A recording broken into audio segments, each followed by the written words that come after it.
Welcome back to Stop Feeling Like Shit. My name is Tiffany, and this is Joe. Today, we're following up on the second part of our methylation conversation, talking about the COMT gene variants. Yeah. So, a bit of a summary on methylation and why it's important. Yep. So, for the sake of redundancy of the last one, methylation, extremely common chemical process in the human body. Again, it influences anything from detox to hormone metabolism to neurotransmitter production and processing, how we use things that we ingest from a nutritional standpoint. It's just a chemical process, right? That does a little bit of everything everywhere. Yep. And there is a lot of genetic variants that impact how well or not well our body individually does that process. And different genetic factors influence the methylation of different things, right? So we just talked about MTHFR function and how that can influence the clearance of things like homocysteine, the capability to process and utilize folate, and things like that. So now we're going to talk about COMT function, which is catecholamine methyltransferase, which is influencing how we metabolize and clear catecholamines and catechoestrogens, right? So our catecholamines are part of our neurotransmitter profile, and they largely are made up of dopamine, norepinephrine, and epinephrine. So dopamine is generally referred to as like our feel-good chemical. It positively impacts our mood, makes us feel pleasure and enjoy things. It can influence focus and cognitive function. Norepinephrine is part of stress response, but it's primarily involved in focus and alertness and things like that, whereas epinephrine is more kind of our pure flight or fight chemical, right? So COMT function, and then catechoestrogens are methylation is basically, as we know, the secondary phase of estrogen elimination from the body, right? So COMT enzyme, which is genetically influenced, basically dictates how fast or how slow that methylation process runs. Which is interesting. Yeah, it is interesting. It's very interesting in hormone metabolism, and it's interesting just like the MTHFR in mental health, right? And just like the MTHFR, you can have homozygous or heterozygous COMT gene mutations. There's a VAL mutation, or which is homozygous, which is that's references to valine, and then a MET variant, which is homozygous MET variant, which refers to methionine, and then VAL-MET, which is you got one of each allele. How that impacts it, the VAL variants tend to influence a more efficient and faster running COMT enzyme, whereas MET tends to be slower and less efficient, not as good as thermogenic regulation as well. So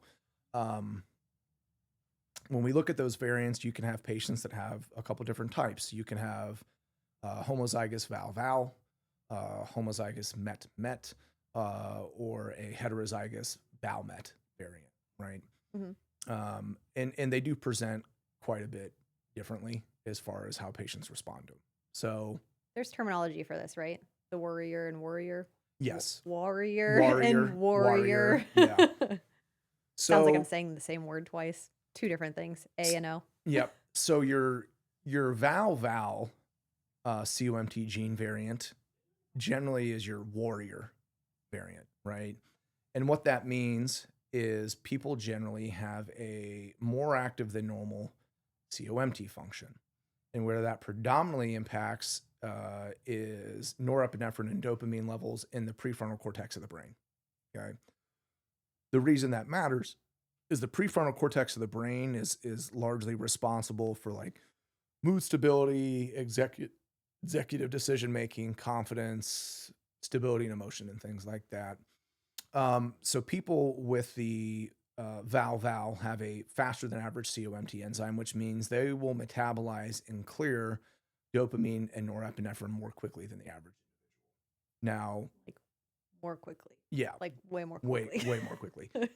So that lends to quicker clearance of dopamine and norepinephrine out of the prefrontal cortex and a higher serotonergic response there. And the reason it's called the Worrier gene is those people tend to, under periods, they handle stress better, right? Um, they tend to be less prone necessarily to all the negative symptoms of flight or fight.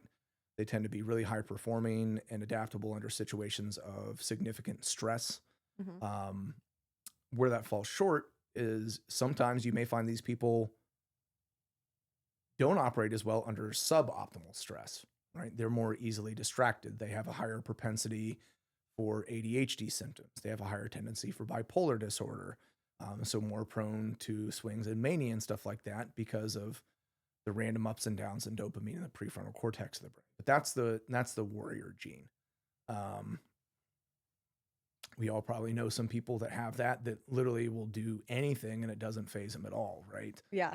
Run Um, headfirst through a wall and be like, all right, so what's the next thing? yeah, exactly. That's that's the soldier on the front lines. That's the cop that loves being a cop, Yeah. People who like to have busy tasks but can jump through tasks very quickly. right? And Not somebody who's going to sit down and be an accountant.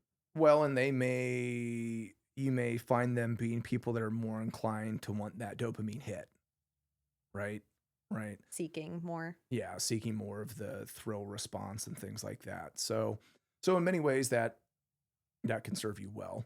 Hmm. Um, and then you can have your met variant, and those are people that have a very slow clearance of dopamine and norepinephrine from the brain, Hmm. specifically the prefrontal cortex. And those people kind of have the opposite characteristics. They tend to be very, very high cognitive functioning, very task oriented and high executive functioning for tasks, but more susceptible to stress response, right? Where, because some of those people, it may take 3 to 5 times longer for adrenaline and dopamine to leave the brain. And in extreme periods of stress, they may have super optimal dopamine and norepinephrine levels in the prefrontal cortex. So more susceptible to depression and anxiety. Um, there's a much higher prevalency of addiction propensity in the met variants. Like I said, that's where we see more like your depression, anxiety people who, and we may have friends like that tend to get worked up under periods of stress, and it takes forever for them to come down. Things hang out with them longer than they should, and they have trouble shaking it off. Interesting. Yep. And then most people fall in somewhere in the Val Met variant, which runs fairly close to normal. And you can have one where maybe it runs a little bit faster than average, or one that runs a little bit slower than average in that regards, right? Hmm. I personally have a Valmet variant with slightly impaired COMT function, right? So it just runs a little slower than average, which again, that I have a little bit of tendency of both, where I do get hyperfixated on stuff and get stressed out, probably a little bit easy, but still have high executive functioning and stay task on hand. But I can definitely feel the effects of it at times, right? So a little intense, you would say. Yep. So, and this has become really interesting in mental health with COMT function, Hmm. right? Or with MTHFR function, in terms of understanding somebody's propensity for behavioral traits and characteristics. And again, you can have these variants, and I like to be clear, you can have any of these genetic variants and not have any sort of mental health problem, right? Something like 50 or 60% of people with European descent will have some variants. It's one of the most common variant, one of the most common genetic variants we see. So it doesn't inherently mean that you for sure are going to have ADHD or depression or anxiety or bipolar. It's just a genetic variant that will lean you towards that propensity. So there is value in knowing how that functions for people that are struggling with mental health, right? And there's a spectrum once you are in there, right? Like it's not like anybody who fits in one of these categories is somebody who, like, everybody has ADHD in this category, or everybody is like this personality wise, because we Correct. see that is not the case. Right. We see people with the same gene variants who are very, very different personality wise. Yeah. Yeah, for sure. Because we know, I think your COMT function runs super fast Mhm. based on some of your testing, Mhm. exponentially faster than a lot of people does. Mhm. You have none of those traits.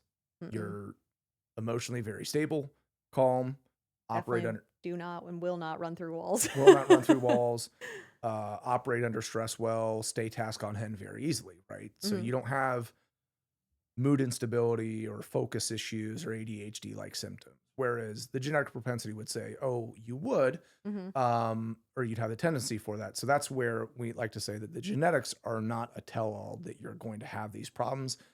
They can just lend towards that. They're the Right. support. They're the support that we need when we're looking at somebody as a whole. Right. Right. Whereas the opposite, we see a lot of people with anxiety do tend to have the slower COMT variant, right? Mhm. And again, just like with the MTHFR, um, it lends to more natural intervention, and there's even some inference to potential therapeutic drug response with psychoactive drugs, Mhm. right? So we know somebody, for example, with a MET COMT variant, a slow COMT enzyme, they may have a superior response to an SSRI or an SNRI, right? Because what those drugs do is they control the reuptake, kind of resorption, recirculation of serotonin in the brain. They help it hang out on the receptors longer.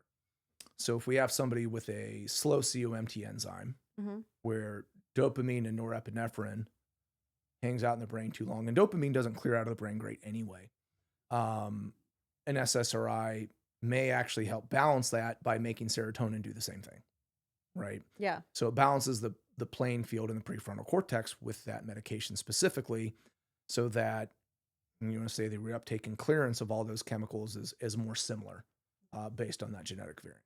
Um, Whereas somebody with a fast COMT variant may respond better to a drug that is dopaminergic in nature, like Wellbutrin or something like that, Mhm. that helps stabilize dopamine in the brain, right? Mhm.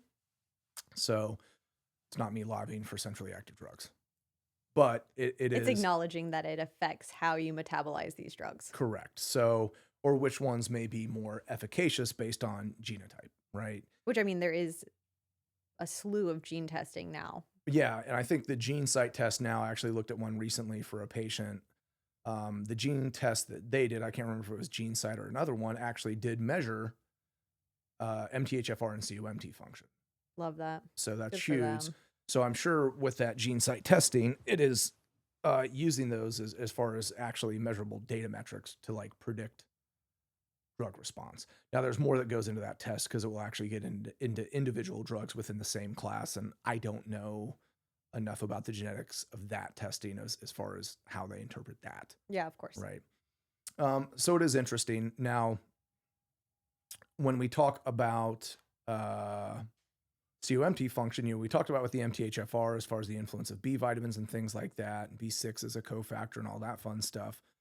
The primary cofactor or big cofactors for methylation and COMT enzyme is methionine. That's the primary donor. Mhm. But magnesium influences that. B vitamins also influence that. So you've got a lot of different cofactors that influence COMT function, and a lot of things that serve as methyl donors for COMT function. Methionine being the primary methyl donor. If I said cofactor, I meant wrong. It's the primary methyl donor in COMT function, Okay. right? Where it gets interesting with these two genetic variants together, MTHFR and COMT, is if you're going to try to treat COMT, you do need to know MTHFR function. And really, you should probably know the other, you should know the other methylation genetic factors as well, which would be too long of a podcast to get into. And the reason I bring that up is if somebody has a slow COMT enzyme, Mhm. but a normal MTHFR, right? So they methylate, their MTHFR methylation cycle is just fine.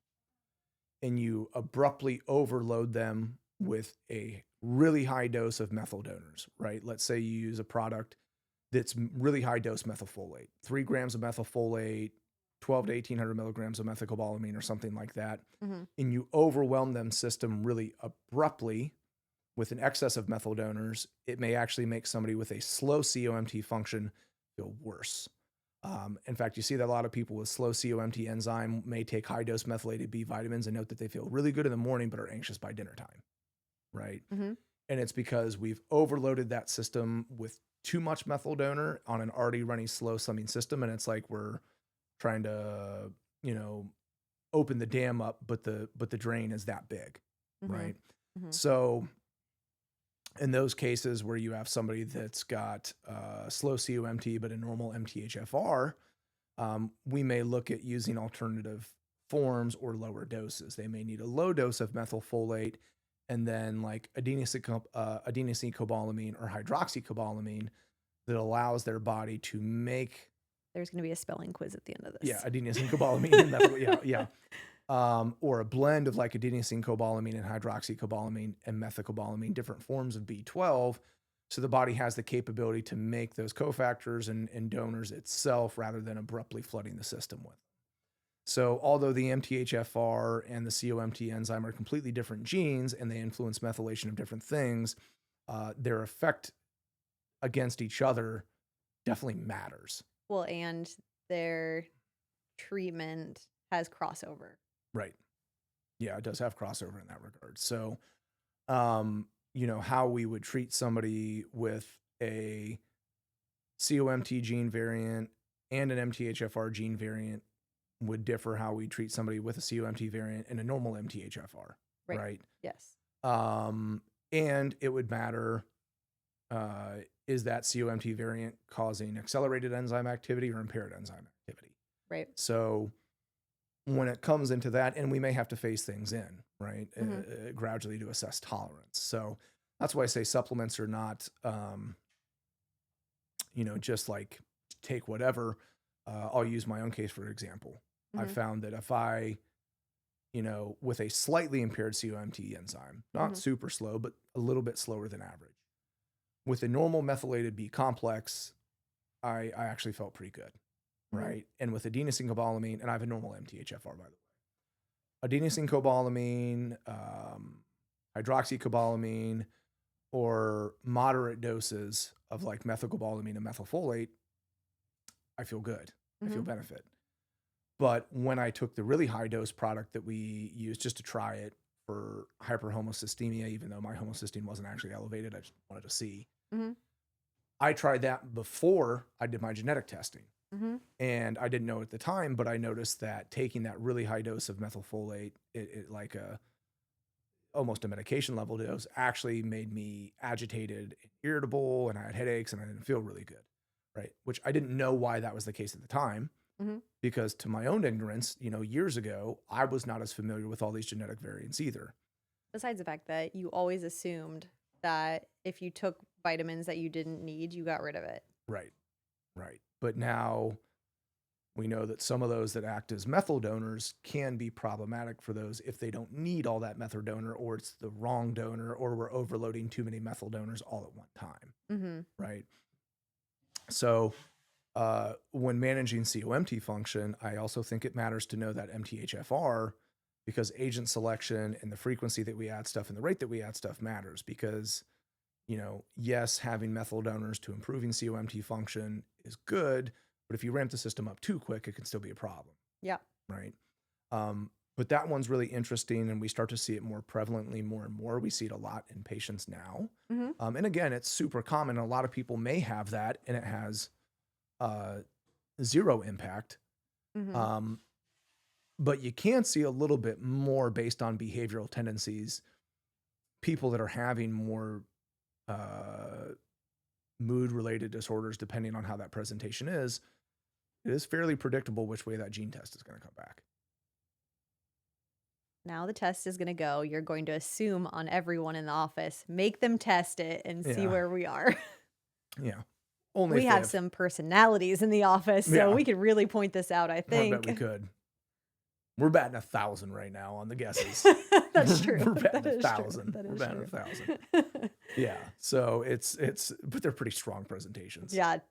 Yes. Yeah, I Yep. would not say that my behavioral characteristics or anybody that's I'm not mentioning are subtle, right? No, So, no. and they are more subtle, but some people want to do it just because they're curious.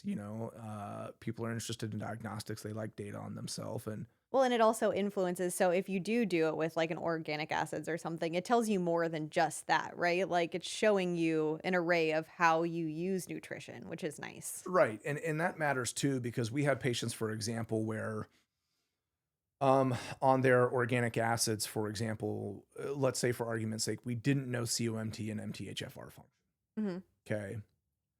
And what are we looking at organic acids, right? So when we're looking at serotonin metabolism, for example, which that serotonin is not a catecholamine, but we're looking at your chirinate pathways, we're looking at 5-hydroxyindolytic acid, and things like that will infer serotonin metabolism.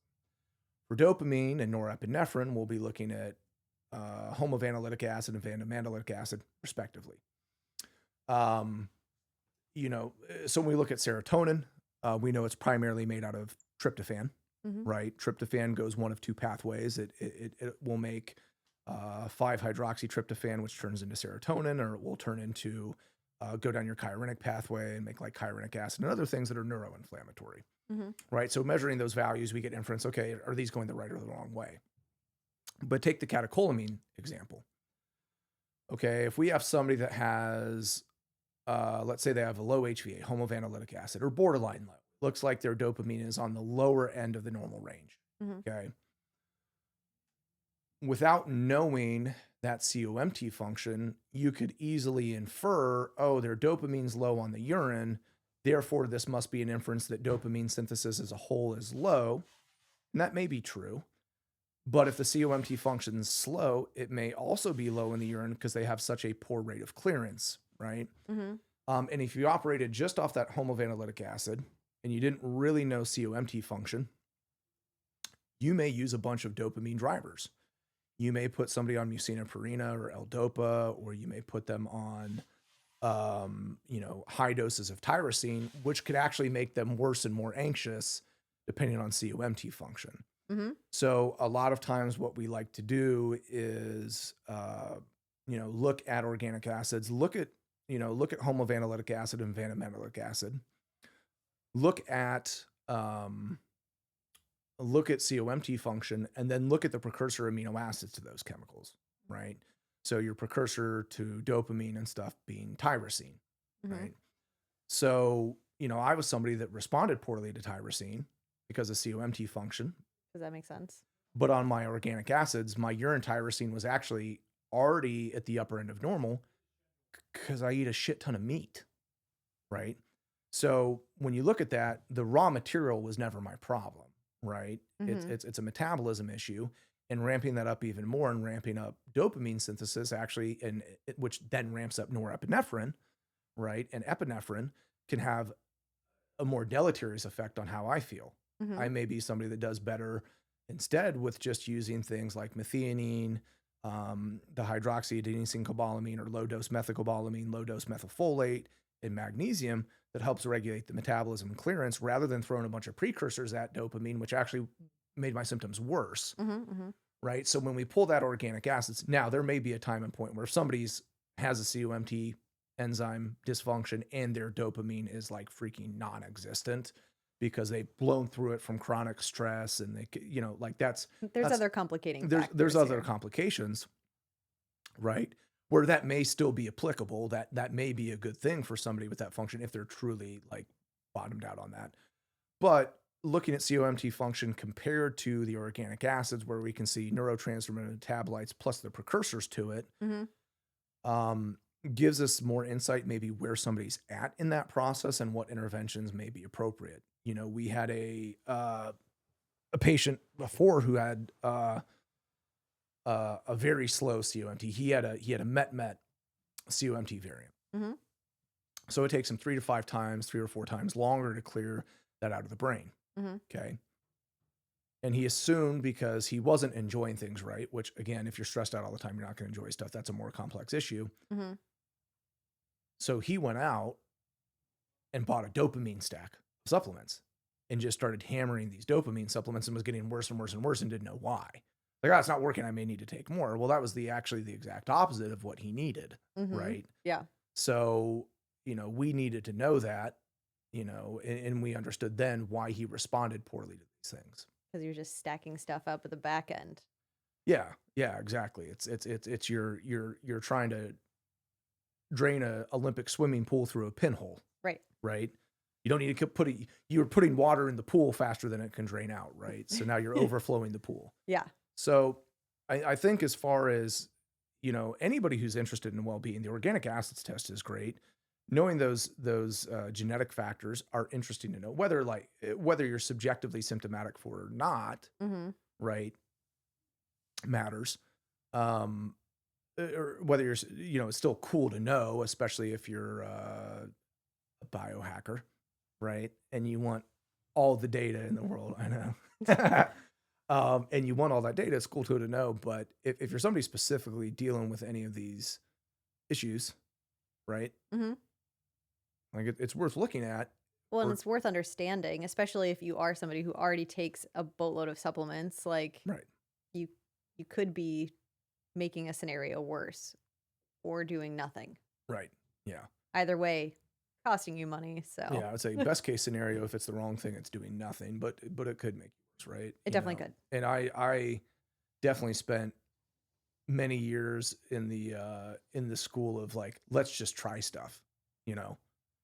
And I think that's by nature of kind of the space that we're in. And I'm Mhm. always like, oh, we got this cool new supplement or this cool new peptide or this cool new thing. Like, Why don't you just try it? yeah, I'll just poke myself with this and take this and whatever else. And since going through kind of my own, version of that necessitated me exploring these avenues more over the Mhm. last few months, it's definitely made me more aware and cognizant of what things maybe are beneficial or maybe not beneficial. So there's power in knowledge in that regards.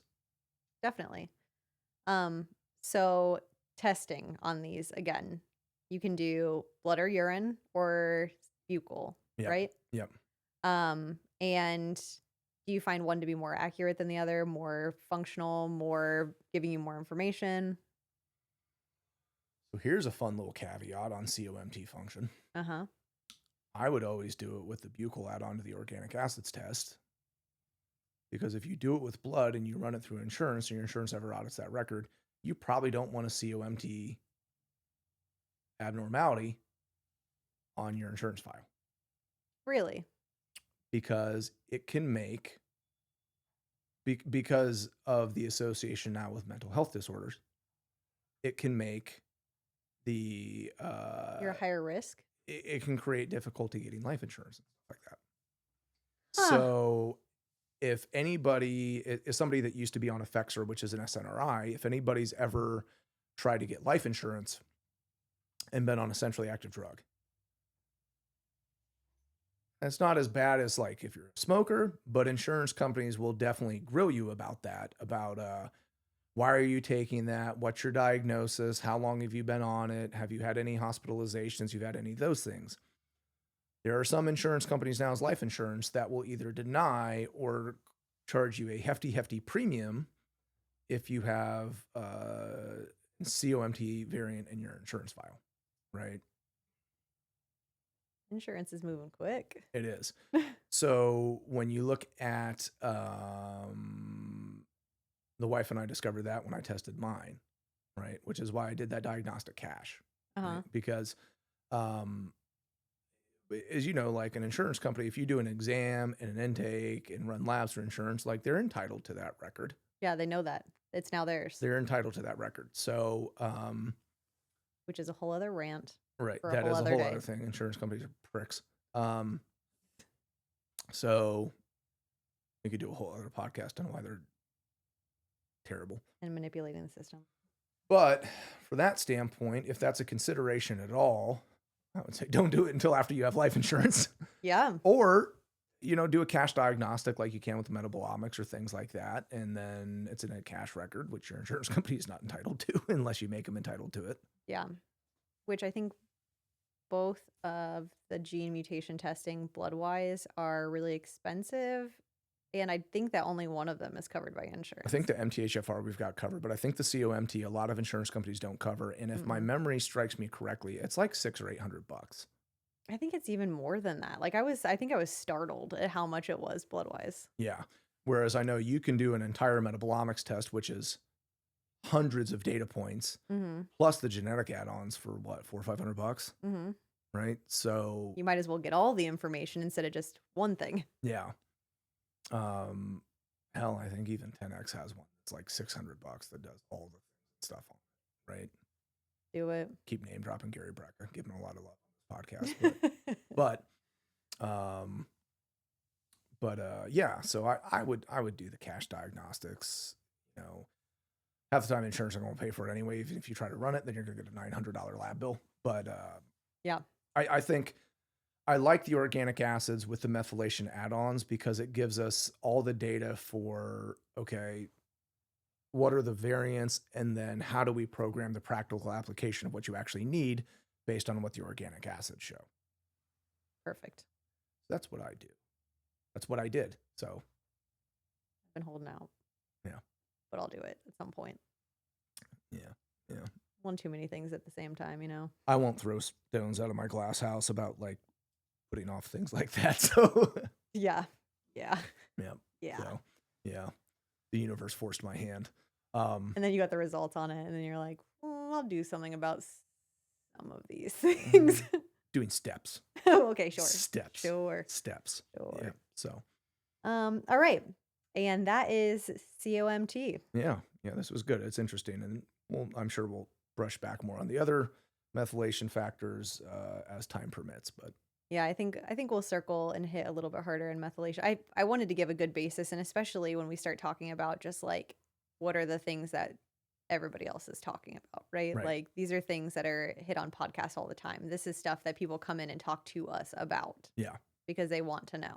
yeah, and it's interesting, and it again, none of these genetic factors are a diagnosis of disease, and they're not necessarily telling you that there's anything going to be wrong with you. But if you're dealing with certain conditions, it's valuable insight for natural interventions and some drug interventions that may be better suited.